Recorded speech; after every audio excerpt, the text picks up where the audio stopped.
नमस्कार, लोकतंत्र मिररच्या टॉप 25 मध्ये आपल्या सगळ्यांचं स्वागत आहे। मी आहे आपल्यासोबत पल्लवी। तर चला एक नजर टाकूया आजच्या ठळक बातम्यांवर। सोलापुरात युवक काँग्रेसचा भाजप कार्यालयावर मोर्चा, इंधन दरवाढीवर आंदोलन। सिंधुनगरातील लिवती येथे साकारलं जाणार राज्यातील पहिलं पाण्याखालील संग्रहालय। अमेरिका इराण चर्चेत अणुप्रकल्पनावर भर, अमेरिकेकडून 5 अटींची मागणी। अभिनेत्री उषा चव्हाण यांचा TDR प्रकरणावर संताप, पुरस्कार केला परत। राज्यस्तरीय व्हॉलीबॉल स्पर्धेच्या अंतिम फेरीत मुंबई, नागपूरसह 6 संघ दाखल। IPL 2026 प्ले-ऑफची लढत रंगली, 7 संघांमध्ये चुरसची स्पर्धा। सातारा पालिका वादावर शिवेंद्रसिंग राजेचा इशारा, पाडूही शकतो विधान चर्चेत। राज्यात काही ठिकाणी मुसळधार पावसाचा तर काही भागात उष्णतेचा इशारा। कृष्णा साखर कारखाना निवडणुकीची रणधुमाळी, भोसले मोहिते संघर्ष पुन्हा चर्चेत।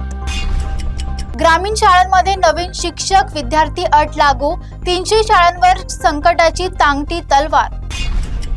कोकण रेल्वेकडून मान्सून पूर्व देखभाल कामांना सुरुवात, सुरक्षितेवर विशेष भर।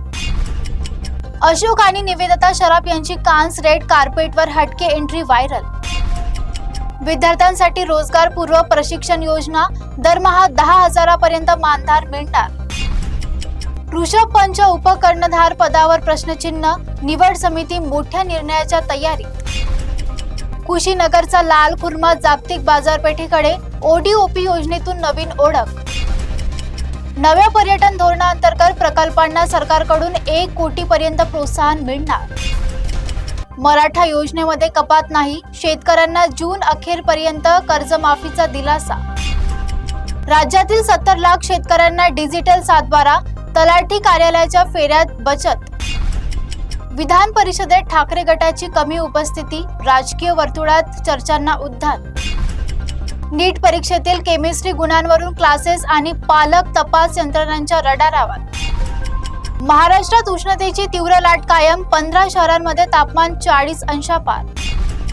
हिंद केसरी अंतिम फेरीतील महेंद्र गायकवाडचा डाव, 18 सेकंदाचा व्हिडिओ व्हायरल।